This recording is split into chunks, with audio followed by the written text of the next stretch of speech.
Is Guruji's birthday month, so I welcome and congratulate the Sangat all over the world.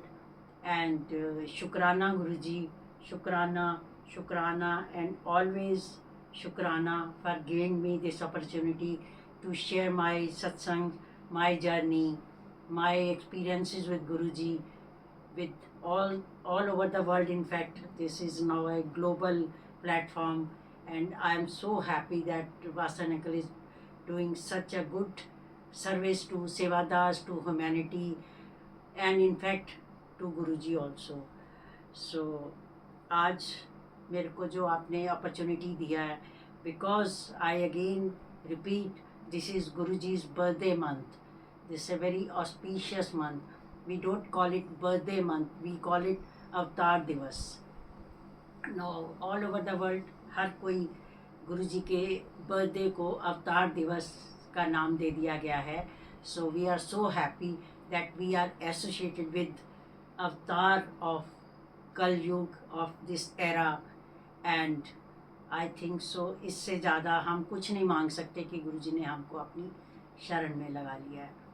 सो ज़्यादा इस चीज़ में ना जाते हुए, क्योंकि गुरुजी का बर्थडे के ऊपर ही एक हम लोग फोकस कर रहे हैं, तो मैं सबसे पहले उस टाइम की बात करूँगी जब बर्थडे या अवतार तो नहीं था, तब तो बर्थडे ही था.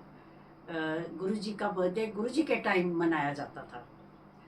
बहुत सारी संगत होगी जो गुरुजी के टाइम की है, उन्होंने देखा होगा कि गुरुजी के टाइम कैसे उनका बर्थडे सेलिब्रेट होता था. और बहुत लोग ऐसे हैं जो वर्ल्ड में उन्होंने उनको उस टाइम नहीं देखा कि वो कैसे मनाते थे, तो मैं उस बारे में थोड़ा सा बताना चाहूँगी.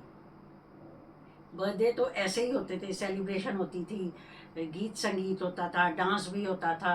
गुरुजी भी पूरे सेलिब्रेशन मोड में होते थे. आपको पता है हमारे गुरुजी ने कभी हमको इस तरह नहीं बनाया कि वो बस माला लेके और जाप करते रहो, और वो तो फिर वो बहुत कुछ है जी, जाके हिमालय पे बैठ जाओ. और गुरुजी ने हमको ऐसे कभी नहीं एक्सपेक्ट किया. उन्होंने अपनी संगत को एक प्रैक्टिकल अप्रोच टू लाइफ सिखाई. उसमें क्या होता है कि आप गृहस्थी में रहते हुए अपने परिवार के लिए अपनी ड्यूटीज़ परफॉर्म करते हुए, अपने आस पड़ोस की दुनिया से जुड़े हुए, अपने काम काज को भी देखते हुए, जो गुरुजी ने आपके हिस्से लगाया, जिस तरह का भी काम, कोई जॉब, कोई बिजनेस, कोई सोशल वर्क, कोई डॉक्टर, कोई कोई ब्यूरोक्रेट्स, हर तरह के प्रोफेशन के लोग गुरुजी से जुड़े हुए थे. उन्होंने कभी किसी को नहीं बोला कि ये सब छोड़ के मेरे पास आ जाओ. रादर उनका तो ये होता था कि सब पहले अपना दिन में काम करो, अपने परिवार को देखो, अपनी सारी ड्यूटीज़ परफॉर्म करके फिर रात को फ्री होके मेरे पास आओ, तो आपका दिमाग भी टिकेगा और आपका मेरे से कनेक्ट बनेगा, ताकि आपका ध्यान ये ना जाए कि मेरे जॉब का ये रहता है, मेरे परिवार का रहता है. So this is our Guruji. So again coming to the celebration, Guruji का उस दिन तकरीबन छुट्टी होती थी या लोग छुट्टी कर लेते थे. मैं शुरू करूँगी फ्रॉम जलंधर टाइम्स. फर्स्ट मैंने जो गुरुजी का बर्थडे उनके साथ मनाया 95 में, that was in Jalandhar. Jalandhar में ऐसे ही गुरुजी मेरे को याद है सेक्टर 33 में थे उस टाइम, और घर के बाहर थोड़ा सा एक खाली प्लॉट था. खाली प्लॉट में टेंट लगे हुए थे. फिर गुरुजी तैयार श्यार होके, अगर कुछ लोगों ने देखा हो तो गुरुजी ने उस दिन पिंक अपना चोला पहना हुआ था. पिंक में काफ़ी फ़ोटो हैं मेरे पास, तो हैं, मेरे को नहीं पता कुछ वायरल हुई हैं कि नहीं, पर एनीवे चलो, गुरुजी ने लाइट पिंक चोला पहना हुआ था, पूरा ऊपर वर्क. जैसे गुरुजी सज सुज के बाहर आए और अपने गद्दी पे विराजमान हुए, लाइन जैसे लगती थी सेवादारों, मतलब जो दर्शन करने आए हुए थे लोग, तो वो लाइन लग के गुरुजी को कोई फूल दे रहा है, कोई रोज़ दे रहा है, कोई बुके लेके आया है, कोई छोटा सा गिफ्ट लेके आया है, कोई छोटा, कोई इतना, जो भी, जो उनकी श्रद्धा, तो वो गुरुजी को दे रहे थे. तो हम भी पास ही खड़े थे, और कोई सेवादार भी होंगे, मेरे को अब याद नहीं. तो गुरुजी उनको पकड़ाते जा रहे थे, हाथ डलते थे, जब काफ़ी गुरुजी को हो जाते थे तो वो उतार के रख देते थे. ये सारी फ़ोटोग्राफ्स हैं पुरानी गुरुजी की. सबसे ज़्यादा ब्यूटीफुल चीज़ ये थी कि तब तो गुरुजी आराम से बैठे होते थे, देख रहे होते थे इधर उधर क्या है, सबको प्रसाद अपने हाथ से ही देते थे। कोई चाय प्रसाद बट रही है या गुरुजी के हाथ से हलवा या कुछ इमरतियाँ, ये वो सब चीज़ें बट रही होती थी, बट रही थी, मतलब उस दिन जो पहले बर्थडे की बात करूँ। उसके बाद जो बेस्ट पार्ट वाज कि जब शाम को वो निपट गया, सारा ख़त्म हो गया, गुरुजी अंदर गए, रात हो ही गई, तकरीबन रात हो गई थी, सारी संगत चलेगी तो थोड़े से लोग रह गए। तो गुरुजी जैसे he was excited like a small boy, कि जो हम जैसे बच्चे हमारे एक्साइटेड होते कि आज हमारा बर्थडे है, तो आज तो गिफ्ट मिल रहे हैं, तो बस बड़े खुश, बड़े excited. Although he new everything inside every packet, कि उनके लिए क्या आया है, कौन किस भाव से लाया, उनको कोई फ़र्क नहीं पड़ता था ये 5 रुपए की चीज़ है कि 50 रुपए की है कि 5,000 की है। उनको तो ये था कि मेरे लिए गिफ्ट आए हैं, और जो प्यार से लाया होता था उनको उस चीज़ की शायद कदर सबसे ज़्यादा होती थी, आज भी है।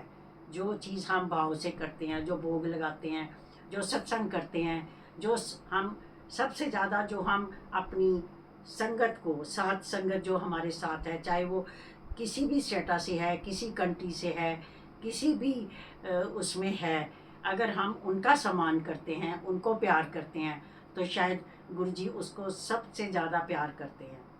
तो उस दिन क्या, जब वो गिफ्ट आ रहे थे तो इकट्ठे हो रहे थे, बाद में वो गिफ्ट अंदर चले गए। सबसे पहले गुरुजी ने जाके बोला, चला आंटी ज़रा देखें कौन क्या क्या लाया, क्या गिफ्ट आए हैं। हम भी 5-7 सेवादार आसपास खड़े थे, तो उन्होंने गिफ्ट खोलने शुरू किए। अब क्या, पंजाब की संगत सीधी सादी भोली भाली संगत, वो जब जमाने भी ऐसे नहीं थे, इतना फ्लैम्बॉइंट कुछ नहीं था गुरुजी के साथ, सब कुछ सिंपल था। अभी भी जो लोग सिंपल हैं वो सिंपल है, वो गुरुजी ने छोड़ा हुआ है, जिसका जो दिल करता करो। फिर गुरुजी गिफ्ट खोल रहे थे, और जो हो रहा था, सारे लोग उम्मीद लगा के बैठ जाते थे, कि बैठे हुए थे कि आज हमको मिलेगा, कुछ मिलेगा, मिलता तो सबको ही था। फिर गुरुजी खोल रहे थे, जिसके ऊपर उनका मन आता था उसको दे जा रहे थे, दे जा रहे थे। हर किसी को मन होता था भी ये बड़ी अच्छी चीज़ खुली है, ये हमको मिल जाए, पर फैसला तो गुरुजी का होता है। एनीवे, शायद मेरे को भी मिला होगा कुछ ना कुछ, बट आई डोंट रिमेंबर, क्योंकि हमको वैल्यू नहीं थी उस टाइम। सो गुरुजी का एक पार्ट मैं ये ज़रूर इस 7 जुलाई के या मंथ में मैंने काफ़ी लोगों को बताया कि गुरुजी कैसे अपने जन्मदिन पे बहुत खुश होते थे। बाकी तो जो, अगर मैं if I go in the background, तो मैं अपनी जर्नी काफ़ी बार शेयर कर चुकी हूँ, उसमें मेरे को नहीं लगता कि मेरे को बार बार वो चीज़ रिपीट करने की ज़रूरत है। फिर भी मैं इन्हें नट शेल, कि कुछ लोग अगर नए जुड़े हुए हैं, तो मैं हर चीज़ शॉर्ट में अपने बारे में बताऊंगी कि गुरुजी ने कैसे हमारा सर नेम चेंज कर दिया, सूद था तो मायर कर दिया, क्योंकि उन्होंने हमारी 300-400 साल पुरानी जो थी हमारी फैमिली को देख लिया कि वो मायर थे, मायर क्लैन था, तो उन्होंने सूद से मायर कर दिया। वो उनको हमारा पास्ट पता था। फिर उन्होंने हमारा प्रोफेशन बदल दिया, हम लोग ट्रेडिंग में थे, हमको इंडस्ट्री में ले आए।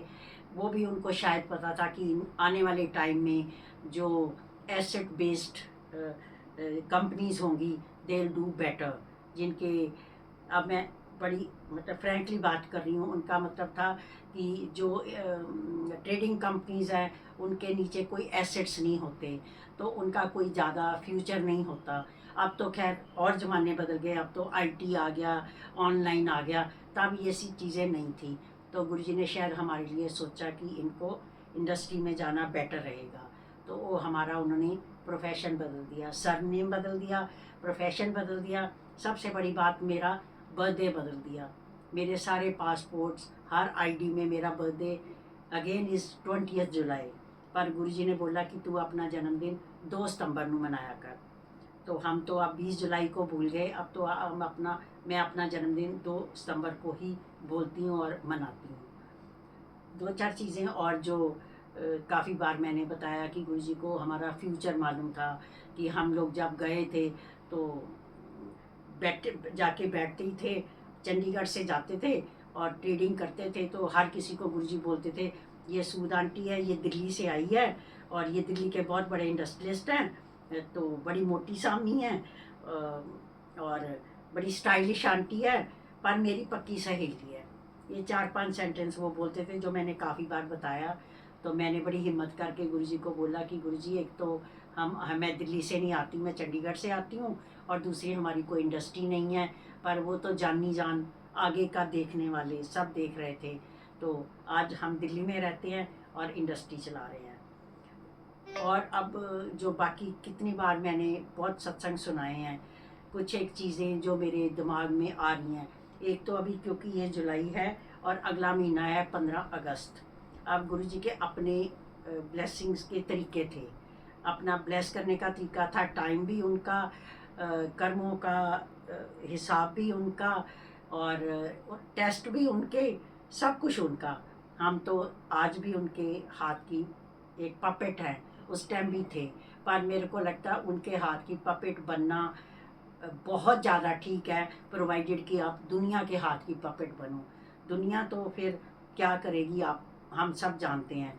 तो इसलिए बेटर है कि हम गुरुजी के ऊपर जब पपेट बनते हैं, उसका मतलब था जो गुरुजी वर्ड यूज़ करते थे, सरेंडर, कि गुरुजी को सरेंडर करो, गुरुजी पे छोड़ दो।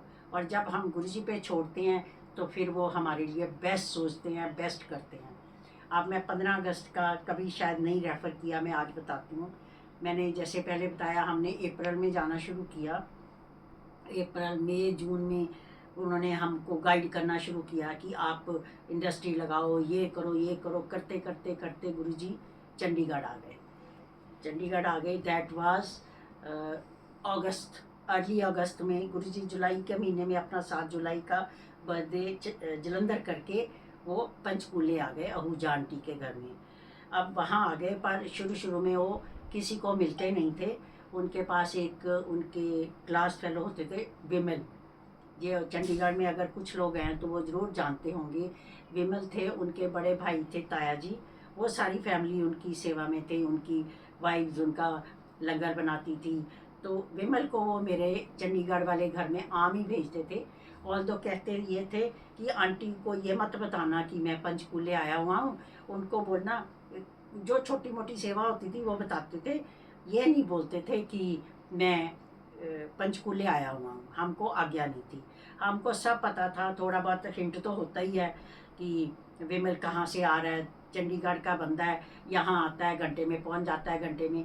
तो पर हमको आज्ञा नहीं थी, तो हमने कभी शो नहीं किया। फिर आया 15 अगस्त का दिन। अब सवेरे सवेरे हमको 10 बजे कॉल आया गुरुजी का कि गुरुजी कहते हैं मैं चंडीगढ़ आ गया हूँ, तो सूद आंटी और अंकल को मेरे पास बोलो, गुरुजी बुला रहे हैं। ये 15 अगस्त का दिन है, क्योंकि 15 अगस्त आ रहा है तो मैं इस बार हर साल 15 अगस्त को भी सेलिब्रेट करती हूँ अपने तरीके से, क्योंकि उसका भी थोड़ा सा सत्संग है जो मैं शेयर करना चाहूँगी। जब हम गए तो हम 21 सेक्टर में थे, तो रास्ते में एक मंडी पड़ती थी, सेक्टर 20, वो एक फ्रूट एंड वेजिटेबल मार्केट थी। When we were passing by that market, तो मेरे को लगा कि जा तो हम मंदिर ही रहे हैं ना, यहाँ गुरुजी बैठे हैं, है तो मंदिर ही है ना, तो खाली आप तो किसी के घर जाते नहीं हैं। मैंने क्या किया कि एक ये नए नए सीज़न होता है जब एप्पल आते हैं, फिर अगस्त में, तो हम वहाँ ठहरे।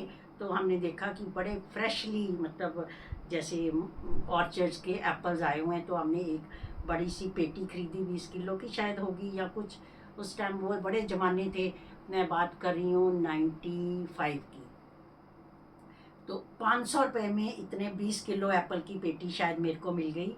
इमेजिन, चलो बड़े टाइम थे, बड़े मतलब हर चीज़ बड़ी चीप थी।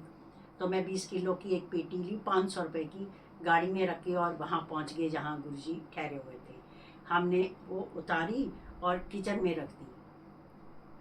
किचन में रख दी तो थोड़ी देर के बाद वो जो आंटी जिनके घर में थे, जनरल आहूजा आंटी, थोड़ी क्योंकि आर्मी में थी तो she is also major general थी। अपनी बहुत मतलब ओहदा होता है एक बहुत, पर थोड़ी स्ट्रिक्ट थी। जैसे होता है ना, हर लेडी का एक अपना घर होता है, किचन का एक डिसिप्लिन होता है, हर मतलब उसको लगा कि ये किसने ला के रख दी बिना पूछे। तो हम बाहर खड़े थे, हमने किचन में रखी, तो उन्होंने कहा ये कौन लाया, जैसे थोड़ा मतलब कहते हैं ना, हम लोग भी हाइपर हो जाते हैं। तो वो भी इस एज की लेडी थी, तो हाइपर होगी, तो हमने कहा जी हम लाए हैं। तो वो गुस्सा करने लगी, उठाओ लेके जाओ ये के जाओ। तो गुरुजी ने थोड़ा आवाज़ सुनी कि कुछ बात हो रहा है, तो गुरुजी कमरे से बाहर आ गए अंदर अपने बेडरूम से। तो गुरुजी कहते की होया, कहते ए आंटी ले आई है एप्पल की पेटी। तो गुरुजी ने बोला कोई गल नहीं, बड़ी श्रद्धा नाल लैके आई है, कोई गल नहीं, आप ना इन्हों एप्पल नूं वंड दांगे। सो मेरा कहने का मतलब है, ना तो कोई एप्पल मैटर करते हैं, ना हमारा लाना ना ले जाना। गुरुजी हमेशा भाव देखते हैं कि कौन किस भाव से लाया है। तो उन्होंने एक्सेप्ट किया, आंटी को बोला भी कोई गल नहीं, हम इसको बांट देंगे। कि उनका मतलब था भी जो मंदिर के अंदर आ गया वो प्रसाद बन गया। अब वो आंटी भाव से लाइया, उन्होंने उसी भाव से संगत को बांटा। तो ये 15 अगस्त का एक सत्संग हमारे साथ हुआ था। मैं शुरू से शुरू कर रही हूँ तो मेरे को कुछ कुछ याद आ रहा है। उसके बाद तो सिलसिला शुरू हो गया गुरुजी का, मतलब खाना भी बन के जाने लगा घर से, ड्यूटी लग गई, 24 घंटे की ड्यूटी लग गई। आज मैं कोई आपको वो नहीं सुनाऊंगी कि ऐसे हुआ ऐसे हुआ। मैं ऑफ एंड ऑन बीच बीच में गुरुजी के बारे में कुछ, जिसको हम बोलते हैं गुरुजी दियाँ गल्लां, आई कॉल इट गुरुजी दियाँ गल्लां, मतलब गुरुजी की बातें भी करो, वो भी गुरुजी का सत्संग है। बड़ी इंटरेस्टिंग कुछ कुछ वहाँ होता था। और मेरे हर सत्संग में ना, आजकल मेरा सत्संग तो नहीं, सत्संग तो गुरुजी का होता है, पर जो मेरे साथ बीता, जिसको मैं बोलती हूँ हड बीती। तो अब हड बीती तो अपने साथ ही होती है, इसलिए कई बार अपॉलोजीज की मैं वर्ड आ जाता है। उसमें ऐसे था कि ये भी again is a confession. Her time हम लोग गुरुजी से माफ़ियाँ मांगते हैं, कि हर टाइम मांगते हैं और मांगनी भी चाहिए। जो कर्म आपने किए हैं, जो आपकी नॉलेज में हैं, जो मेरे को पता मैंने किसी का बुरा किया, किसी को बुरा बोला, किसी का जाने अनजाने दुख दिल दुखाया, वो तो मेरे को पता है। कुछ हमारे कर्म ऐसे होते हैं पिछले जन्म के, कितने जन्मों के, जो हमको अंदाज़ा नहीं होता। हमको उन कर्मों की भी गुरुजी से माफ़ी मांगनी चाहिए। हर रोज़ सवेरे उठ के 2 वर्ड जो हम करते हैं, और मैं बच्चों को भी सिखाती हूँ, या मैं आने वाली जनरेशन जो है गुरुजी की, उनको बताना चाहूँगी कि सुबह उठ के 2 काम करो। गुरुजी शुक्राना, thank you for a beautiful day, and माफ़ी, उस चीज़ की भी माफ़ी जो मैंने मेरी नॉलेज में है, उस चीज़ की भी माफ़ी जो मेरी नॉलेज में नहीं है, जो मैंने जाने अनजाने किसी भी जन्म में कोई गलती हो गई है, उसकी माफ़ी। ये 2 चीज़ें हैं जो हम करते हैं, हर रोज़ करते हैं, सवेरे शाम करते हैं, घूमते फिरते करते हैं। ये 2 वर्ड काफ़ी है, आई थिंक सो। अगर आप मेरे नज़रिए से देखो, मेरे आउटलुक से देखो, तो ये 2 वर्ड बहुत हैं गुरुजी की। थोड़ी थोड़ी थोड़ा थोड़ा करते करते अगर हम चाहते हैं कि उनके नज़दीक जाएं, या अपनी सोल को प्योरीफाई करें, अपनी सोल को इस लायक बनाएं कि कल जब हमारी सोल इस शरीर से निकल के गुरुजी के साथ मिले, तो कुछ कुछ तो हम इस लायक होएं कि गुरुजी अपने आसपास जो है वो उस सोल को रख सकें। इसलिए हम ये एक सॉरी और एक थैंक यू, 2 वर्ड है जो है, एक ग्रैटिट्यूड है, एक अपॉलॉजी है। सो ये हम करते हैं। अब मैं जो कन्फेशन की बात कर रही हूँ, बड़ी ऑनेस्ट कन्फेशन है कि सबको पता है कि मैं लेक्चरर थी, शादी से पहले पढ़ी लिखी थी। गुरुजी मास्टरनी भी बोलते थे कभी कभी, बिकॉज मैं बच्चों के साथ बड़ी स्ट्रिक्ट थी डिसिप्लिन में, तो डांटते थे, तू मास्टरनी है, बच्चों को डांटती रहनी है। उसके बाद मैंने अपने करियर में यूपीएससी करने की तैयारी मतलब शुरू कर दी थी कि मैं आईएएस करूँगी। नहीं हो पाई, लेक्चरशिप में आ गई। फिर इस तरह की फैमिली थी कि शादी का प्रेशर बनने लग गया कि इतने साल के हो गए हो, शादी कर लो, बाद में पढ़ते रहना, ये है वो। पढ़ा भी, थोड़े बहुत पढ़ाई करी भी, बट यूपीएससी नहीं हो पाया मेरे से। उस चीज़ का मेरे को अफसोस था, पर नहीं हो पाया। गुरुजी ने एक और एजुकेशन से इंडस्ट्री में लगा दिया, वो भी खुश है, वो भी बहुत अच्छा है, कोई वो नहीं है। अब हुआ क्या कि जब मैं चंडीगढ़ में थी, तो हम ना सेवा में होते थे, पंचकूला में सेवा में जाती थी सारा दिन। तो मैं नाम नहीं लूँगी, नाम लेना थोड़ा गलत होता है, और उसका भी एक बहुत बड़ा सत्संग है। एक लेडी आती थी, वो बड़ी सीनियर आईएएस अफसर थी। वो आके गुरुजी ने, मतलब जैसे हॉल में बैठे हो ना या रूम में बैठे हो ना, तो उसने ऐसे गुरुजी की गद्दी के पास बैठ जाना। तो गुरुजी ने मेरे को कहना, ये खिला, इसको चाय पिला, जैसे गुरुजी की आदत थी। गुरुजी तो जो जाता था सिर पे उठाते थे, और अब भी संगत आती है घर में तो हम सिर में उठाते हैं। हमको लगता है कि पता नहीं किसके पैरों के साथ गुरुजी चल के आते हैं, कौन सी संगत के साथ। खैर वो लेडी बैठी होती थी, तो गुरुजी ने, शुरू शुरू का हमारा भी टाइम था, हमको ज़्यादा हुआ नहीं था, तो जब गुरुजी ने कहना इसका ये कर, इसका ये कर, इसका ये कर, ये कर, तो मेरे को ना, मतलब कुछ दिन तो मैं करती रही, फिर मेरे ना मन में एक रंजिश आने लग गई। मैंने कहा ये मैं इसलिए करती हूँ, शायद मैं आईएएस नहीं हूँ, और ये इसलिए यहाँ वीआईपी सीट पे बैठती है क्योंकि ये आईएएस है। अगर मैंने भी किया होता ना, तो जैसे मैं करती थी, फिर मैं भी ऐसे बैठती गुरुजी के साथ। महामूर्खता था, बड़ी छोटी सोच थी। वो टाइम थे, बहुत पुरानी बात है, 30 साल पुरानी बात है। हम भी बच्चे थे, रॉ थे, आज भी रॉ ही हैं, पर बहुत ही कम अकल थे। तो मेरे मन में ये बात आने लग गई। खैर कोई बात नहीं। तो गुरुजी ने, अच्छा फिर क्या हुआ कि एक दो बार गुरुजी को लगा कि वो माइंड तो पढ़ ही लेते थे, उनको तो सब पता था क्या चल रहा है किसके अंदर। तो मेरे को गुरुजी कहते है ना, बड़ी अच्छा। सबसे बड़ी बात थी कि वो जो लेडी थी ना, वो काफ़ी, जो मतलब जो लोग कहते थे, जो जिन्होंने डील किया हुआ था, कहते थे बड़ी करप्ट लेडी है। फिर मतलब ये है वो है, जो भी उसके बारे में बोलते थे, मैं तो वो वर्ड यूज़ ही नहीं करना चाहती। तो एक दो बार जब मैं गुरुजी के पास जब वो उठ के गई, तो मेरे को गुरुजी कहते ये ना बड़ी स्पिरिचुअल लेडी है। अब एक तरफ जो हम शहर में रहते हैं, शहर में जो फीडबैक आ रहा है, और एक तरफ गुरुजी कह रहे हैं कि ये बड़ी स्पिरिचुअल लेडी है। अब दोनों कंट्रोवर्शियल चीज़ें। तो हम तो, मेरे को समझ नहीं आई। हमको नहीं पता था कि गुरुजी किस टाइम की बात कब करते हैं। तो मेरे को बड़ी हैरान हुई, पर हम चुप रहते थे, गुरुजी के आगे तो बोल नहीं सकते थे।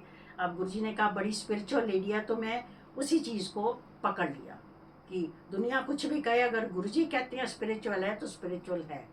खैर हम उसके बाद दिल्ली आ गए, गुरुजी ने दिल्ली भेज दिया, और मतलब काफ़ी साल निकल गए इस चक्कर में, 6-8 साल निकल गए। उसके बाद मैं चंडीगढ़, हमारा आज भी जो घर है, जो गुरुजी का, जो गुरुजी रहे, तो मैं, हम आना जाना तो लगा रहता था। तो मेरे को कोई एक स्पेशल कांटेक्ट मिला।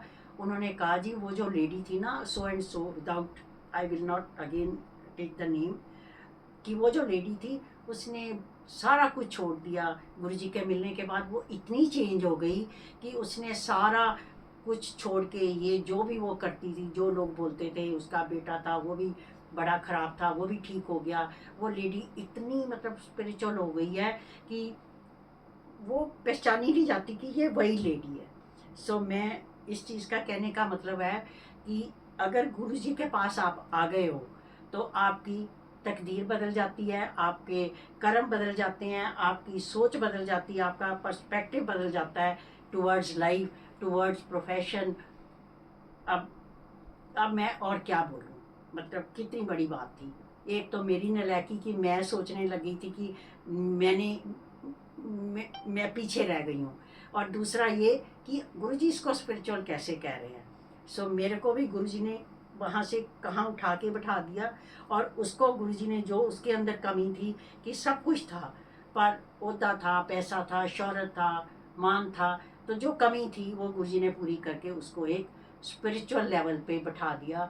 ये हमारे गुरुजी का मतलब ब्लेसिंग है कि उनको पता है किसकी ज़िंदगी में क्या कमी है, हमारी, हमारे मन में, हमारे कर्म में, हमारी सोच में, हमारी सोल में, हमारी, हमारे मतलब डे टू डे बिहेवियर में क्या कमी है।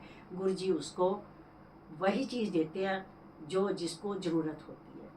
सो एक तो ये मैंने सोचा था, आज मैं, अब मैंने सोचा नहीं था, मैं कुछ नहीं सोचती, मैं तो बैठ जाती हूँ, फिर जो गुरुजी दिमाग में लाई जाते हैं वो जो है हम बोलते हैं। ऐसे ही एक आध बार और ऐसा इंसिडेंट हुआ कि जैसे रात हो जाती थी, ये भी अगेन पंचकूला की बात है, रात हो जाती थी, थोड़े से सेवादार होते थे, संगत भी 500-700 आते जाते मिला के, इससे ज़्यादा नहीं होती थी, 500-700 संगत दिन में निपट गई, रात के 12 साढ़े 12 हो गए, सब लोग चले गए। हम लोगों के बाद में किचन का इतना बड़ा वो ड्रम भर के पानी का होता था, जिसमें हम, मैं, बच्चे या और भी संगत मिलके हम बर्तन वर्तन धो के अंदर जाके साफ करके किचन में लगाते थे। तो क्या होता था कि अगेन एक फैमिली आती थी दिल्ली से, गुरुजी पंचकूले में है, वो फैमिली दिल्ली से आती थी, उन्होंने 12:30-1 बजे ही पहुंचना। अब सारा कुछ हमने भी दिन के सवेरे 9 बजे के लगे हुए, लगे हम भी थक जाता है, हर इंसान होता है। और हालांकि गुरुजी की सेवा में कोई थकता नहीं था, पर हम लोग ना जैसे थोड़े जिटरी होने लग जाते थे, हम ह्यूमन है ना, रब तो नहीं है। तो जब सारा कुछ आप करके एक बार किचन निपटा के बर्तन वर्तन करके साफ किया, और फिर पता लगा कि एक फैमिली आके 8-10 लोग आते थे, अंदर गुरुजी के पास बैठ जाते थे। अभी भी वो फैमिली है, अब तो वो दिल्ली से ही जाते थे, तो दिल्ली में ही है, मैं जानती भी हूँ। तो गुरुजी ने फिर शुरू हो जाना, गुरुजी ने कहना इनके लिए पराठे बनाओ, इनके लिए चाय हलवा बनाओ, इनका पकौड़े बनाओ, ये बनाओ वो बनाओ। तो हमारे, मैं तो अपनी ही बात करूँगी, सबसे नालायक शायद संगत में मैं ही थी। मेरे मन में आ गया, मैं कहा देखो, अगर आपने गुरुजी को मिलना ही है, और आपको पता है दिल्ली से 4-5 घंटे का रास्ता है, तो आप टाइम से आ जाओ, ताकि 12 बजे तक, चलो हमारा तो छोड़ो, कम से कम गुरुजी तो कुछ आराम कर लें। अब संगत जी, again this is a confession, कि मेरे मन में आने लग गया, मैं कहा लोगों को इतने तो कंसिडरेट होना चाहिए, ये वो। खैर गुरुजी कहते थे कर तो सब कुछ दिया, फिर उस चक्कर में 3 बज जाने, 2:30 बज जाने, फिर उन्होंने जाना, फिर हमने बाहर थोड़ी देर अपनी एक शॉल कंबल, जो भी, कंबल तो मिलता ही नहीं था, शॉल ही होती थी, शॉल ओढ़ के ठंड के मौसम में बाहर बैठ जाना, लेट जाना हॉल में पंचकूला में। फिर गुरुजी ने 2:30-3 बजे बाहर आ जाना, इतने सौन आंदे हो, कोई काम ही कर लिया करो। अब हमने फिर सोचना कि पहले हमने सारा कुछ किया, फिर वो सफाई हुई, फिर वो आंटी थी थोड़ी स्ट्रिक्ट थी, उनकी किचन में आप गंद नहीं डाल सकते थे, बर्तन भी मांजने हैं तो बाहर जाके करो, कोई बात नहीं, हम वो भी करते, सब करके फिर ये फैमिली आ गई, सपोज हफ्ते में 2-3 बार, फिर वो काम चला। फिर उसके बाद हम लेटे, फिर गुरुजी बाहर आ गए, इतने सौन आंदे हो, कोई काम भी कर लिया करो। तो हमने कहना गुरुजी वो तो हो गया, किचन कर लिया, ये कर लिया, लाइक अपने स्टाइल से वी टू एक्सप्लेन। फिर गुरुजी ने कहना चल कोई नहीं, हुण इंज कर, तू नमक वाले पराठे बना के लिया, आप चाह ते पराठे खाने हैं। अच्छा चलो, फिर वो पराठे बनने, फिर वो चाह बननी। अगेन ये चीज़ भी मेरे मन में कहीं ना कहीं आने लग गई कि क्यों गुरुजी ऐसे करते हैं, मतलब बाकी सारी दुनिया भी तो चले जाती है, जो 2-4 सेवादार रह जाते हैं। मेरे को तो अपने पर ही था भी गुरुजी क्यों नहीं आराम करने देते, क्यों ऐसे। वो भी गुरुजी ने मेरा माइंड रीड कर लिया। फिर एक दिन मेरे को बैठा के ना, उनको लगा कि इसको ज़रूरत है थोड़ी, जो वर्ड आज हम काउंसलिंग यूज़ करते हैं, गुरुजी काउंसल तो नहीं करते थे, पर उनको ये पता था कि खींचना भी है, नींबू की तरह निचोड़ना भी है, पर भगाना भी नहीं है। तो मेरे को उन्होंने समझ लिया भी ये थोड़ी इस चीज़ से ना थोड़ी परेशान होने लग गई है। तो मेरे को बुला के कहते हैं तू ना एक किताब खरीद, ऑटोबायोग्राफी ऑफ ए योगी, और वो पढ़ा कर, वो पढ़ना शुरू कर। उनको पता था मैं लिटरेचर की स्टूडेंट हूँ, इंग्लिश तो पढ़ना जानती हूँ, तो मैंने वो बुक खरीदी, मैंने पढ़ना शुरू किया। उस बुक में the moment I started reading, उसमें क्या हुआ कि कुछ एक पेजेस में, 50-60 पेजेस में ही आया, क्या चीज़ आई कि एक डिसाइपल है और एक गुरु हैं। वो जो डिसाइपल है वो उसको, जो गुरुजी है वो आराम नहीं करने देते, कुछ नहीं करने देते, उनका खाना पीना टाइम से नहीं हो रहा, उनका सोना नहीं हो रहा, कुछ नहीं हो रहा, कुछ नहीं हो रहा। तो वो एक दिन अपने गुरुजी को पूछता है भी गुरुजी ये क्या है। तो फिर उनकी, जो बुक की बात कर रही हूँ, जो फिर उनके गुरुजी ने उनको जवाब दिया कि जो मेरे सबसे प्यारे भगत होते हैं, जिनको मैं सबसे ज़्यादा चाहता हूँ कि ये स्पिरिचुअली अपलिफ्ट होएं, या ये ज़िंदगी में जिस तरह वो चाहते हैं वो बने, उनको, उनकी मैं 2 चीज़ें ख़त्म करता हूँ, एक नींद और एक भूख। और संगत जी, बिलीव यू मी, उसके बाद में उस तब भी नहीं आती थी नींद, तो आती नहीं थी, ऐसे ही लेट ही जाते थे, सोते तो थे ही नहीं। वो तो शुरू से ही मेरे तो सिस्टम में नहीं था, रात दिन 24 घंटे मेरे लिए तो एक जैसे होते हैं आज भी। तब तो जब गुरुजी ने बोला तो उसके बाद ये चीज़ भी मन में रंजिशानी ख़त्म हो गई कि गुरुजी कहते हैं कि उन्होंने मेरे को समझाया इस तरीके से कि जिनको हम सबसे ज़्यादा प्यार करते हैं उनको हम सबसे टफ लाइफ देते हैं, उनको वो काम देते हैं, हर आदमी को हम वो नहीं देते जो उनको पता होता है यहाँ ये कर नहीं पाएगा, या उसके पुराने कर्मों का कैलकुलेशन है कि वो इस जन्म में हमारे कितने नज़दीक आ पाएगा, या इस जन्म में पुराने जन्मों का सारा मिला के इस जन्म की उनकी संगत की सेवा, या थोड़ी बहुत जो गुरुजी की सेवा, या उनका जो जिसको वो कहते थे मन साफ है, या जो भी जिसकी भावना अच्छी है, उसको सारा कुछ गुरुजी की कैलकुलेशन चलती थी। इनफैक्ट जो मेरे को पता है वो सारा मिला के आपको एक पैकेज आपकी लाइफ में देते हैं। तब भी उन्होंने मेरे को ये समझाया कि तू गुस्सा मत खाया कर, चिढ़ा मत कर, अगर तेरे को मैं उठाता हूँ, तेरा खाने का सोने का हिसाब नहीं है, तेरी फैमिली छुड़वाई हुई है, तेरे बच्चे छुड़वाए हुए हैं, तेरा ये है, तो तेरा ये कल्याण ही हो रहा है। और सही पूछो संगत जी, शायद गुरुजी ने पूरी दुनिया का कल्याण किया है। हम अपनी बात करते हैं, हमको तो गुरुजी ने कहते हैं ना, फर्श से लेके अर्श तक पहुँचा दिया, हम इसके आगे कुछ नहीं मांग सकते गुरुजी से। ये एक बात हुई कि गुरुजी के तरीके कैसे थे समझाने के। अब गुरुजी तो बैठे नहीं हैं कि मैं सोचूं कि हर संगत को गुरुजी बोले भी तू किताब पढ़, तू ये पढ़, तू वो पढ़। अब कौन सा तरीका है? अब जो गुरुजी हमको तरीका दे गए हैं वो है ये गुरबानी का, जो शब्द चलते हैं।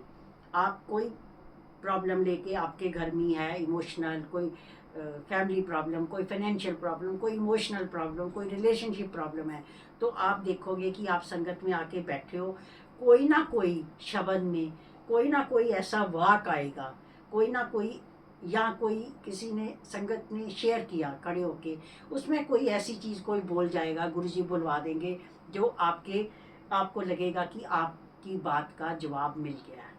जो मैं फील कर रही हूँ और मैं देख भी रही हूँ, क्योंकि काफ़ी संगत सत्संग के बाद हमारे से बात करती है, तो हमको समझ आ जाती हो। जैसे मैं तो फिर वही बात अपनी बात ही करूँगी, मेरे को बाकियों का पता नहीं होता। मैं तो सत्संग ख़त्म होता है, सत्संग शेयर करती हूँ और घर आ जाती हूँ। लोग जो बोलते हैं जी, कुछ ना कुछ फ़ोन आते हैं या कुछ, आंटी आज आपने जो सत्संग किया हमारे कुछ सवालों के जवाब मिल गए। ऐसे मैं करती हूँ, मिल जाते हैं, और लोग भी शेयर करते होंगे, उनसे भी संगत के जवाब मिलते होंगे। सो ये गुरुजी ने 2-3 तरीके जो है अब बना लिए हैं। अब ऐसे ही ऑफ एंड ऑन मेरे को कुछ चीज़ें जो याद आ रही हैं कि गुरुजी कैसे हमारी ईगो निकालते थे। ईगो ही निकाली कि तू क्या सोचती है कि तू इसका काम कर रही है, वो तेरे से कहीं ज़्यादा स्पिरिचुअल है। और वो आज लेडी बाद में स्पिरिचुअल हो गई, और अगर तू कुछ एक्स्ट्रा तेरे से मैं करवा रहा हूँ तो तेरा ही कल्याण हो रहा है, तेरा ही कुछ आगे मैं सवार रहा हूँ। तो रात जागने का गुरुजी ने मेरे को समझाया।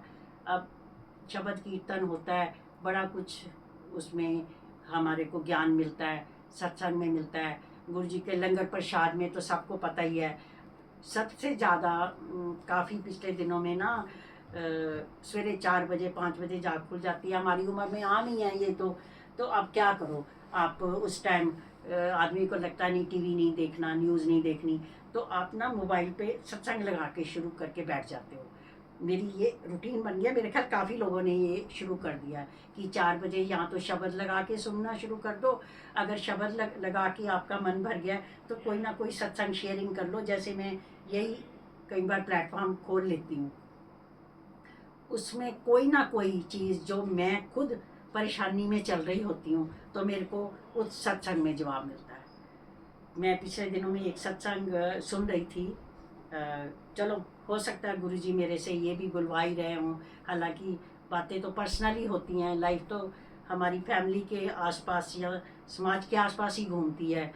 तो उसमें एक कोई कर्नल डॉक्टर थे, कर्नल आर्मी से रिटायर्ड थे, उन्होंने बड़ा अच्छा सत्संग सुनाया, शायद कुछ लोगों ने सुना हो, मैं वो छोटे में सुनाऊंगी कि जो गुरु जी के मुंह से निकल गया वो तो पत्थर की लकीर है। उसमें वो बता रहे थे कि कैसे उनका एक ग्रैंडसन, नहीं उनका बेटा पढ़ता नहीं था, तो वो खुद डॉक्टर थे, उनकी लड़की भी डॉक्टरी में चलेगी, दूसरी लड़की भी बहुत अच्छी एजुकेशन में चलेगी, तो बेटा पढ़ नहीं रहा था। तो क्या हुआ कि ये अंकल को 2-3 बार हार्ट प्रॉब्लम हुई, तो इनको कंपल्सरी रिटायरमेंट दे दी गई आर्मी से। तो अब इनके बेटे को इन्होंने आर्ट्स वगैरह ले दिए, तो कहते कि चलो कम से कम पास तो होता जाएगा, नहीं पढ़ता ये वो। तो एक बार ये गुरुजी के पास गए, वो 33 की बात कर रहे थे, सेक्टर 33 चंडीगढ़ में। कहते मैं गया तो बेटियां तो मेरी बात थी, मेरा बेटा भी गया और मेरी वाइफ थी, हम तीनों जाने गए। तो गुरुजी ने क्या ला फिर तेनू डॉक्टर बना दिए बेटे नू। कहते 10th में पढ़ता था वो छोटा सा।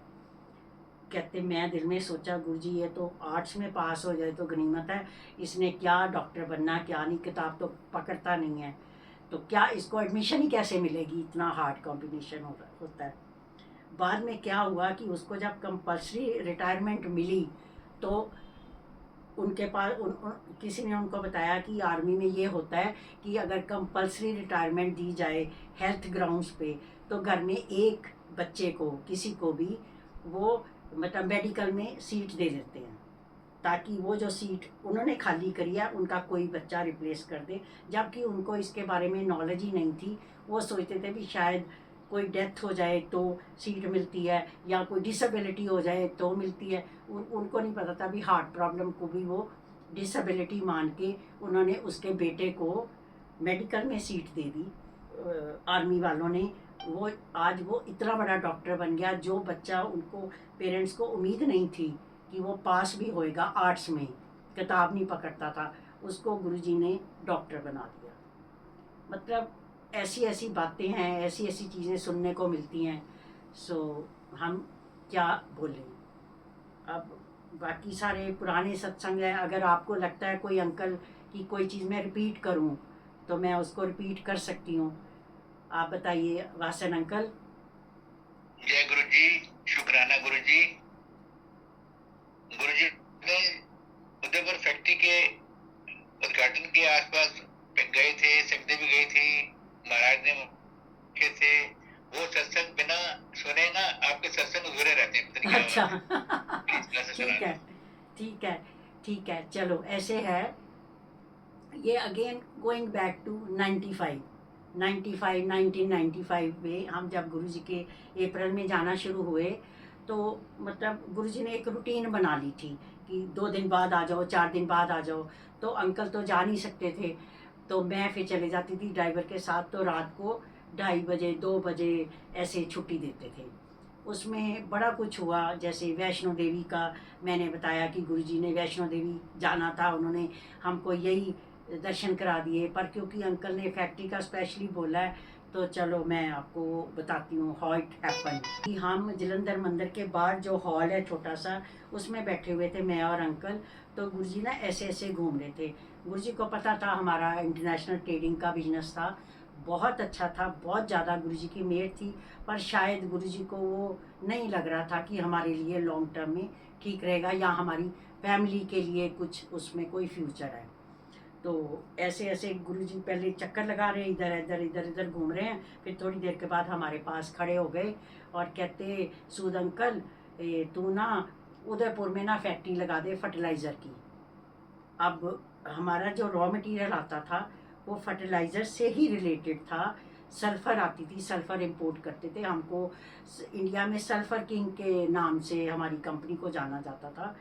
तो इतना वेल एस्टेब्लिश बिजनेस, दुबई में भी ऑफिस था, कुवैत में जाना आना, सऊदी अरेबिया, यहाँ ये सारे ऑयल रिफाइनरीज हैं। Basically this sulphur was a by product of oil refineries. और सारी ऑयल रिफाइनरीज आपको पता है ये इन्हीं कंट्रीज़ में है जहाँ आजकल सारा ये लड़ाई झगड़ा चल रहा है। तो वहीं ज़्यादा रहते थे ये अंकल। तो अब गुरुजी ने जब बोला कि तू ना उदयपुर फैक्ट्री लगा लें, तो मैं तो बड़ी परेशान हो गई। मैं क्या, आगे तो अंकल जी सारे वर्ल्ड में घूमते रहते हैं, चंडीगढ़ में मैं बच्चों को लेके रहती हूँ, अब ये उदयपुर एक नया डेस्टिनेशन खोल रहे हैं। हमारा ऑफिस भी तब दिल्ली में ही था। दिल्ली रहते हैं या वहाँ रहते हैं, वहाँ रहते हैं, अब ये उदयपुर बीच में कहाँ से आ गया। तो मैंने बड़ी हिम्मत करके गुरुजी को बोला, गुरुजी ऐसे है, आपका दिया हुआ सब कुछ है, बेटी है, बेटा है, घर बार बिजनेस सब कुछ तो है, तो अब उदयपुर अंकल जाया करेंगे तो मैं कैसे बच्चों को अकेले मैनेज करूँगी, मैं तो पहले ही बड़ी परेशान हूँ। तो सुनने वाली बात है, गुरुजी का पहले तो मेरे को डांटा उन्होंने, डांट तो हमको आनी पड़ती थी, बैठ जा चुप करके, ਤੁਹਾਨੂੰ नहीं गुरुआं की समझ आनी, साडी भी ब्लैसिंग, साडे भी पता नहीं की उन्होंने क्या ब्लैसिंग कदे कदे होंदी है, साडा भी मन कदे कदे किसी ते आंदा है, जेड़ा कोई लै लवे लै ले, जेड़ा ना लै ले वो ना लै ले। चलो एक तो डांट सुन के हम वैसे ही चुप कर गए।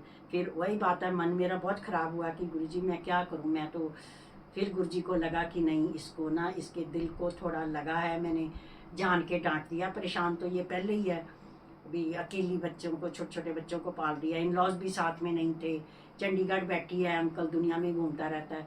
फिर मेरे को बुला के कहते कहते गल सुन, इधर आ, तू खुद सोच, इंज नहीं करीदा होंदा, सारा आप ही कमाओ तो आप ही खा लो हैं, तो तू तो 500 परिवार पालने हैं और राजस्थान च एम्प्लॉयमेंट जनरेट करनी है। सोचो गुरुजी की सोच का, मैं आई सल्यूट गुरुजी का सोच उस टाइम, जो आज एम्प्लॉयमेंट की बातें होती हैं, गवर्नमेंट इस पे लगी हुई है कि इंडिया में ही अपनी एम्प्लॉयमेंट जनरेट करो, हमारा ब्रेन ड्रेन नहीं होना चाहिए, बाहर नहीं जाने चाहिए, यहीं पे इतना आईटी सेक्टर डेवलप करो, एआई डेवलप करो, ये करो जो लोग आज कर रहे हैं, वो उस टाइम हमको गुरुजी ने हुक्म दिया कि आपने सारा कुछ खुद नहीं खाना, बांट के खाओ, परिवार पालो। ये फिर कहते तेरा यही कर्म है, तेरी यही पूजा है।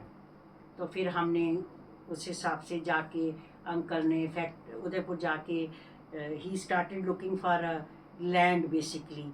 वो लैंड क्या थी, वहाँ तो एक रेडीमेड कंपनी थी, कंपनी भी वो थी जो इन्हीं प्रोडक्ट्स के लिए, अलाइड प्रोडक्ट्स के लिए लैंड अलॉट की गई थी। अब ये गुरुजी को पहले ही पता था कि आधा काम तो इनका मैंने किया ही हुआ है, ये हमें परेशान हो रही है, क्या कैसे करेंगे, क्या करेंगे।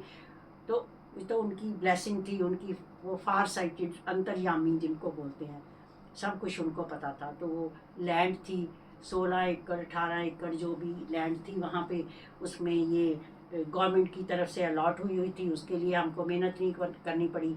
फिर वो एक साल में, अच्छा उसमें क्या किया कि गुरुजी को ये भी पता था भी अंकल अकेले हैं, इसके बच्चे छोटे हैं, जॉइंट फैमिली नहीं है, कोई भाई कोई पार्टनर जो एक था उसको भी उन्होंने छुड़वा दिया हमारा, तो अकेला क्या करेगा। फिर एक कर्नल वर्मा, अगर किसी ने नाम सुना हो, जलंधर के बहुत अच्छे गुरुजी के भगत, बहुत ज़्यादा उनके घर में जाते थे। अब दैट अंकल इज़ नो मोर, उनकी फैमिली है अनीता वर्मा और राकेश वर्मा, वो कनाडा शिफ्ट हो गए थे, अब again they are back to India.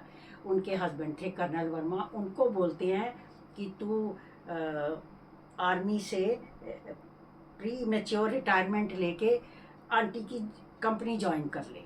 सोचो इतना बड़ा आर्मी का कर्नल, मतलब जो जिसको हम मानते हैं कि आईएएस के बराबर उसका पोस्ट होता है, उसको कहते हैं तू रिटायरमेंट लेके अंकल की कंपनी ज्वाइन कर ले। एंड वो इतनी, क्या ज़माने की उसकी संगत थी, क्या ज़माने के लोग थे। उन्होंने अपनी आर्मी से रिटायर करके हमारी कंपनी ज्वाइन करी। फिर उन्होंने सारा हमारा जितना स्टैचुरी काम होते हैं, कोई लाइसेंस चाहिए, क्योंकि this fertiliser the one we are dealing with is subsidy related, government की सब्सिडी मिलती है, तो इसमें मतलब बहुत ज़्यादा गवर्नमेंट का पेपर वर्क होता है, we are to comply, you know, compliances बहुत होती हैं। तो वो सारा कुछ उन्होंने, हेड ऑफिस सारे राजस्थान का जयपुर थे, तो वो दिल्ली में थे, नोएडा में रहते थे, उन्होंने जयपुर चक्कर लगा लगा के सारा काम उन्होंने हमारा किया। तो फिर एक साल अप्रैल में 9 अप्रैल 1998 को गुरुजी ने कमीशन करने का हुक्म दिया, डेट निकाली 9 अप्रैल को निकालो। फिर गुरुजी पंजाब की संगत, चंडीगढ़ की संगत, दिल्ली की संगत, मतलब जयपुर की संगत, पटियाला, मतलब सारे शहरों के लोग 700-800 संगत गुरुजी लेके तो उदयपुर गए। आप वर्चुअली मानो वो जंगल में मंगल था जो बोलते हैं। All around it was a forest, कांटे झाड़ियाँ, कोई मतलब कुछ था ही नहीं वहाँ पे। अब तो खैर बहुत बस गया है। It was just a piece of land बीच में। तो इतनी ज़्यादा वहाँ भी कांटेदार झाड़ियाँ थी कि हमको पूजा करने के लिए एक जो दरी बिछाई, and while we were sitting it was just pinching, उसके कांटे चुभ रहे थे। राजस्थान आपको पता है, इससे डेजर्ट एरिया, कांटे चुभ रहे थे। इतनी मुश्किल हमने पूजा की भी मैं आपको स्टोरी सुनाती हूँ। स्टोरी क्या, मतलब गुरु जी का आदेश कि जब हमने पूजा करने जाना था तो मैंने गुरु जी को बोला, गुरु जी आप भी चलो ना हमारे साथ भूमि पूजन पे। तो कहते तू इंज कर, तू हुन हो क्या, जो फैक्ट्री लग जाएगी ना फिर मैं जाऊँगा ये रिबन काटन, इनाग्रेशन करने मैं जाऊँगा। तो मेरे को लगा गुरु जी ने ना मेरे को टाल दिया है। कोई बात नहीं, आप गुरु जी को तो इतनी संगत को देखना, हम अकेले थोड़े ही ना, तो कोई बात नहीं, चलो टाल भी दिया तो कोई नहीं। कहते मेरी फ़ोटो ले जाना, मेरी फ़ोटो रख के ना तो आप पूजा कर लेना। मतलब उस टाइम भी गुरु जी ने हमको ये हिंट दे दिया था कि अगर मेरी फ़ोटो भी कहीं होगी, मेरा स्वरूप कहीं होगा, तो वहाँ मैं विराजमान रहूँगा। ये भी आज एक सत्संग है, सारे कर एक मैसेज है फॉर द संगत कि गुरु जी के स्वरूप में गुरु जी हैं। आप कहीं भी उनका स्वरूप रख दोगे तो गुरु जी पहुंच जाते हैं, वहाँ विराजमान रहते हैं। तभी उनके स्वरूप को आज हम पूजा करते हैं, ठीक है ना। तो चलो मैंने सोचा कि मेरे को उन्होंने टाल दिया, कोई बात नहीं, हम चले गए। फिर बाद में कहते तू ऐसे करना, 5 ईंटें लेके आना, ब्रिक्स, जो ब्रिक्स होती है वर्चुअल लाल रंग की, तो ब्रिक्स लेके आना, मैं ना ब्लेस कर दूंगा। और उसके साथ एक सांप और सपनी का ना जोड़ा चांदी का बना हुआ मिल जाएगा तेरे को किसी ज्वेलर पे, वो लेके आना, मैं ब्लेस करके दूंगा।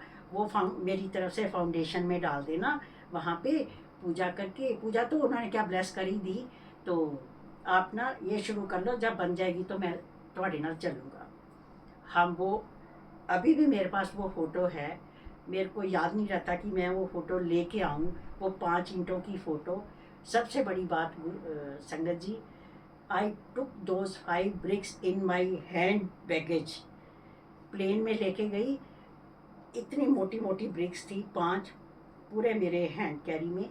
और वो सिक्योरिटी से निकली, वो प्लेन में लेके मैं उदयपुर पहुंच गई। किसी ने मेरे को नहीं रोका, सिक्योरिटी में नहीं रोका कि भैया कपड़े होते हैं, ये होता है, ये ब्रिक्स आप लेके कहाँ जा रहे हो। और मैं इतने मन में था कि मैंने ये लगेज में नहीं देनी, गुरुजी की ब्लेस करी हुई ब्रिक्स है, पता नहीं कौन गंदे हाथ लगाएगा, कोई पैर लगाएगा कुछ, मैं तो ऐसे ही लेके जाऊंगी। और गुरुजी ने वो बचा भी दी, किसी ने मेरे को रोका नहीं, कुछ नहीं।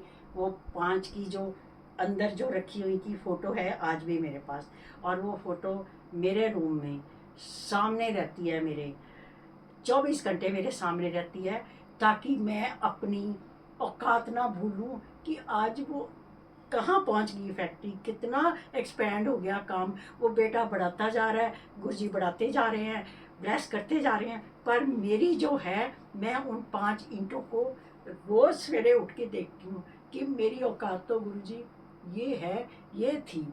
जो आज आप दे रहे हो, बच्चों को दे रहे हो, 500 जो 500 जो परिवार पाल रहे हो, वो आप ही पाल रहे हो, और जो कर रहे हो आप कर रहे हो।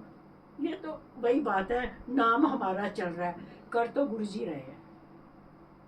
तो गुरुजी की फैक्ट्री है, गुरुजी चला रहे हैं। गुरुजी वो 500 के क्या, अब तो 4 मेंबर, 6 मेंबर, अगले की भी तो परिवार बढ़ गए ना, जो 500 लोग, 500 परिवार के आप पता नहीं कितने मेंबर हो गए हैं जो गुरुजी पाल रहे हैं।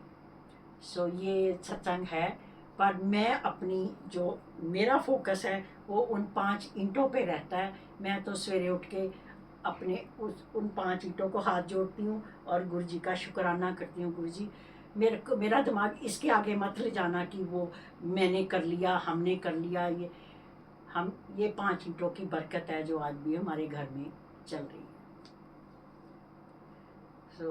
और बताइए अंकल जी। जय गुरु जी। आंटी आंटी एक और सत्संग है जो सुनना चाहते हैं कि गुरुजी आपको एक लॉन्ग ड्राइव पे लेके गए थे रिमोट एरिया में, और एक जो ब्लड के वो सत्संग पे सुनाइए। और एक उदयपुर का एक और सत्संग है जहाँ पे गुरुजी महाराज ने कुछ मार्क किया था कि इस जगह पे बाढ़ आएगी, वो आपका सत्संग सुना था, एक बार वो भी आप शेयर कीजिए प्लीज। बाढ़, कि ये डूबेगा, ये डूबेगा नहीं, सुखी आंटी और वहाँ पे हाँ, बात कर नहीं लेते नहीं हैं, पहले आपका नहीं, सत्संग यस सुना था यस, जी। नो आई फॉलो, जी यस जी आई फॉलो नो। वो ऐसे था, जो थोड़ा सा टाइम ज़्यादा लगेगा, कोई दिक्कत तो नहीं है? जी जी, आप शेयर कीजिए। ओके। वो ऐसे था सत्संग जो आप कह रहे हो ना, वो बात है चंडीगढ़ की। जब हमको गुरुजी ने फिर ग्रेजुअली दिल्ली शिफ्ट कर दिया, तो हमारा जो चंडीगढ़ का घर है, जो गुरुजी का ही घर है, वो खाली हो गया। तो गुरुजी ना उसमें शिफ्ट हो गए, उसमें शिफ्ट हो गए। तो मतलब संगत नहीं करते थे, वो कहते मैं आराम करने आया हूँ। तो बीच बीच में संगत को बुलाते रहते थे, लोग आते थे, बैठते थे। मैं दिल्ली में थी तो मैं हफ्ते में 2-3 बार जाती थी। अपना गुरुजी का सारा कपड़ा, ग्रोसरीज, ये वो। एक मेड जो वहाँ रहती थी, वो वहीं हमने छोड़ी हुई थी। पूरा घर हम ऐसे ही फर्निश छोड़ के आए थे। तो हमारे मास्टर बेडरूम में गुरुजी शिफ्ट हो गए थे, वो रूम और यूज़ कर रहे थे। और सुधा आंटी और मैं तकरीबन जाते थे, तो हम साथ वाले रूम में सो जाते थे। तो गुरुजी अपना बीच में जिसको बुलाना, जिसको करना, वो उनकी मर्जी होती थी। हम ना, हमको पता होता था कौन आ रहा है, कौन जा रहा है।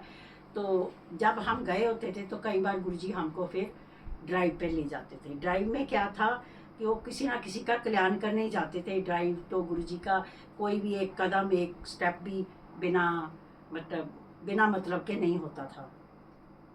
वो एक दिन की बात है जो आप कह रहे हो। मेरे को याद है, गुरुजी तकरीबन 10 बजे उठते थे। हम लोग चाय वाय पी के, थोड़ा लंगर लुंगर खा के 12 बजे 1 बजे फिर गुरुजी ने अपना रेस्ट करना और शाम को तैयार होके निकलते थे। उस दिन की बात है, तकरीबन 4-5 बजे होंगे। पीक विंटर मीन्स के दिसंबर का महीना, नवंबर दिसंबर। उन दिनों में नवंबर में भी बहुत ठंड होती थी। ये बात है 97 या 96 की। यस, ठीक है, 96 था मोस्ट प्रॉब्ली। गुरुजी तैयार होके बाहर निकले। उन्होंने उस दिन पूरा और ऊपर से नीचे तक वाइट चोला, प्योर वाइट, क्रिस्टल क्लियर पहन के वो बाहर निकले। तो मैं बाहर ही खड़ी थी उनके कमरे के। तो मेरे को ऐसे लगा कि आज गुरुजी का रूप ना कुछ अननेसेसरली बड़ा लग रहा है। मतलब मेरे को ऐसे करके मैं देख रही थी। वैसे ही गुरुजी टॉल, बहुत हैंडसम टॉल, उनका नूरानी रूप वो तो अलग था।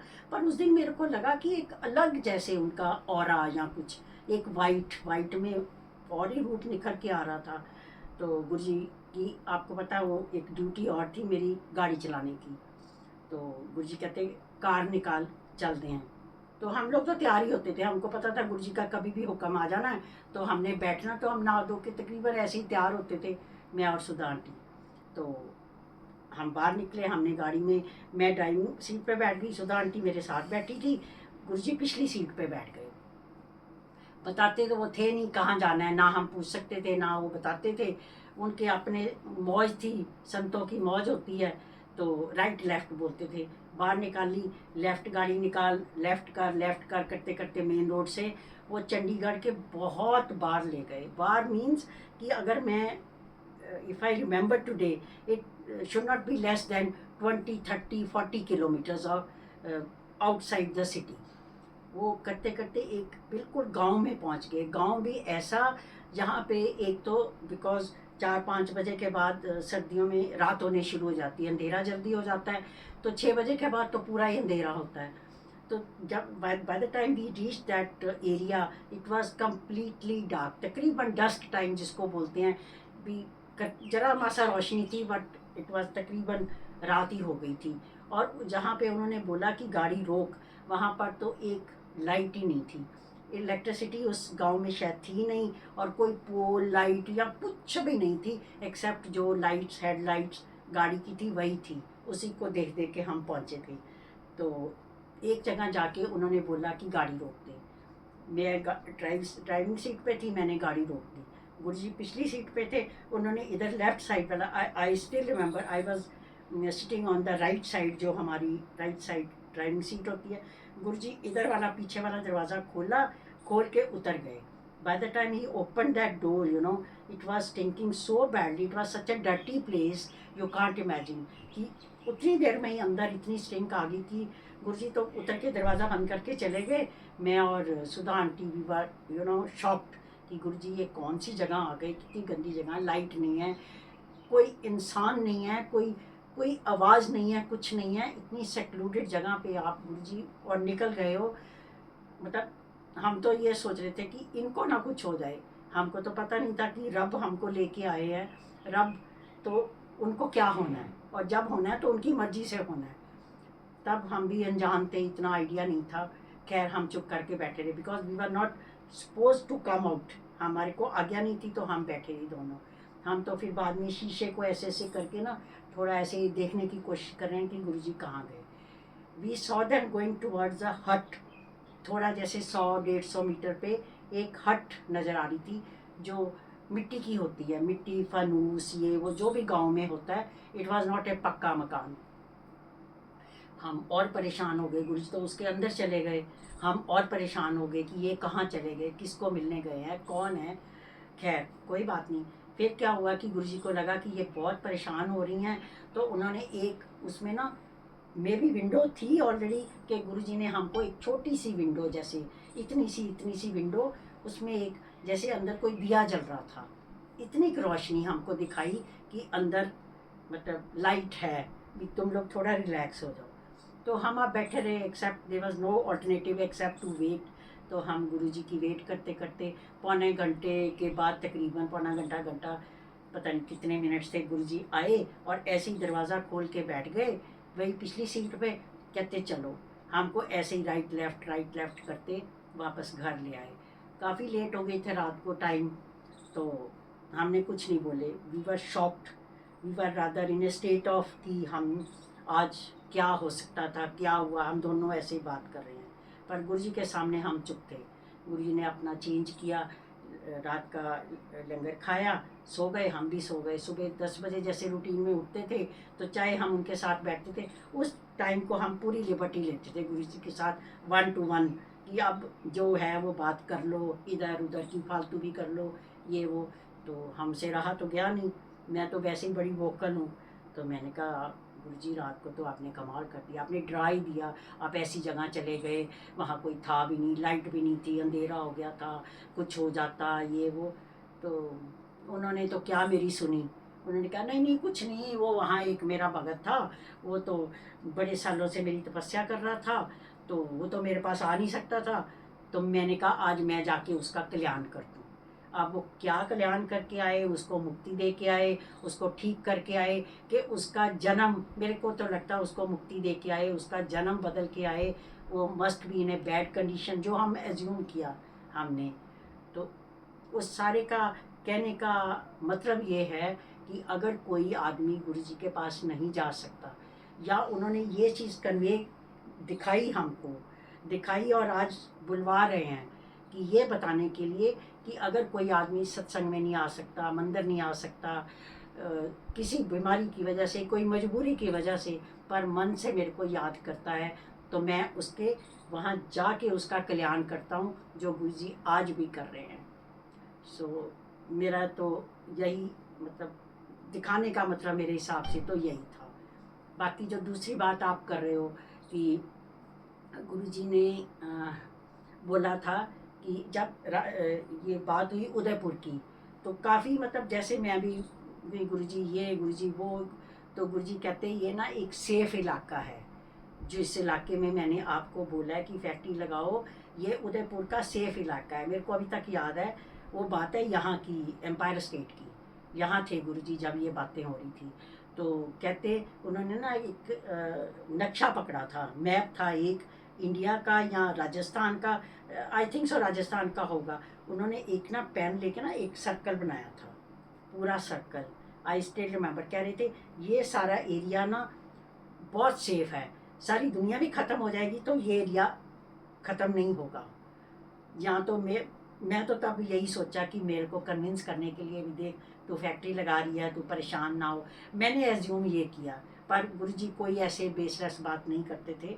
तो उन्होंने फिर क्या किया, उतना एरिया उन्होंने एयर मार्क किया, उसमें चलो फैक्ट्री भी थी। फिर उन्होंने काफ़ी संगत को, जो उनकी प्राइम संगत थी, जो उनको पता था मेरा कहना मानती है, जो मेरी बात नहीं टोकती, उनको बोला एयरपोर्ट जैसे इसका एयरपोर्ट है उदयपुर का, एयरपोर्ट के लेफ़्ट साइड हमारी फैक्ट्री है, 2-3 किलोमीटर पे राइट साइड पे एक प्लॉट, उनको बोला कि सारे अपने प्लॉट लेके अपना घर बनाओ, एक संगत की कॉलोनी बनाओ।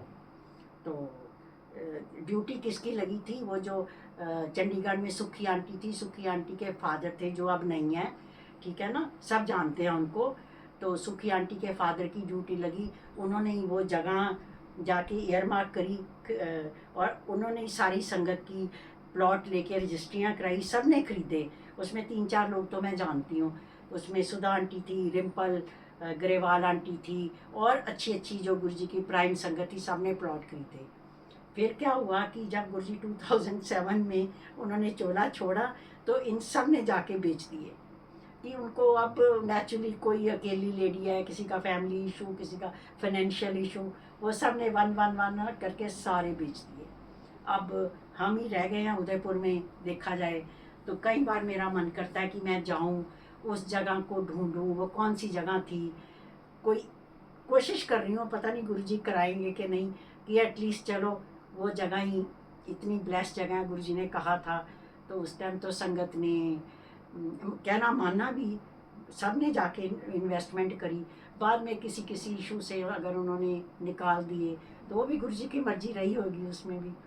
तो देखो क्या मर्जी आगे गुरुजी की। मेरा कई बार बहुत मन में आता है कि उस जगह को देखना तो जरूर चाहिए। सो ये था वो सत्संग जो आप बाढ़ क्या नहीं कह रहे थे, गुरुजी ने कहा था कुछ भी हो जाए यहाँ पे ये जगह सेफ है, यहाँ कुछ नहीं होगा कभी भी। बाकी जो आप बाढ़ की जगह बात कर रहे हो ना, वो गुरुजी ने कुछ टाउन्स बोले थे जो कोस्टल एरियाज जो सी के पास लगते हैं। वो कहते थे कि सी लेवल इतना बढ़ जाएगा आने वाले टाइम में, जो आज हम भी देख रहे हैं कि ग्लेशियर्स मेल्ट हो रहे हैं। ग्लेशियर्स आके सी में जब गिरते हैं, इतने कितने बड़े बड़े टाउन्स के बराबर ग्लेशियर्स होते हैं, तो वो जब मेल्ट होंगे तो सी लेवल तो बढ़ेगा ना। This is part of global warming जो आप कह रहे हो। साइंटिफिक भाषा में तो ग्लोबल वार्मिंग है, तो गुरुजी की भाषा में ये था कि जो कोस्टल एरियाज़ हैं वो काफ़ी डूब जाएंगे। उसमें उन्होंने काफ़ी शहरों के नाम लिए, वाई स्केयर पीपल। सो मैं लेना नहीं चाहती वो नाम, उन्होंने वर्ल्ड के नाम लिए, इंडिया के भी लिए, कि उनका कुछ एरिया डूब जाएगा। आप शायद उसको उससे मिस्टेक कर रहे हो थोड़ा सा। सो वासन अंकल, काफ़ी है आज के लिए। हाँ जी, आज के लिए काफी, जैसा महाराज ने करवाया। बाकी आपके सत्संग शेयरिंग के लिए बहुत बहुत धन्यवाद। गुरु परिवार की तरफ से आपको आभार। आप इतने भोलेपन में, इतने भोले भाव से संग शेयरिंग करती हो, बिल्कुल जैसे आप कहते हैं गुरु जी की गल्ला, कितना अच्छा लगता है। तो हमेशा आप गुरु जी की बातें ही आप बताने के लिए आप अपने आप जो गुरु जी महाराज ने आपका बर्थडे फिक्स किया है ना 6 सितंबर, उस दिन आपको संगत शेयरिंग है next. Thank you uncle, thank you संगत जी, थैंक यू गुरु जी। 6 सितंबर को आपकी संगत शेयरिंग है, तो तब तक के लिए आगे लेते हैं। गुरु महाराज की तरफ से हम सब आगे लेंगे। जय गुरु जी, शुक्राना गुरु जी। Recording stopped. थैंक यू, शुक्राना गुरु जी।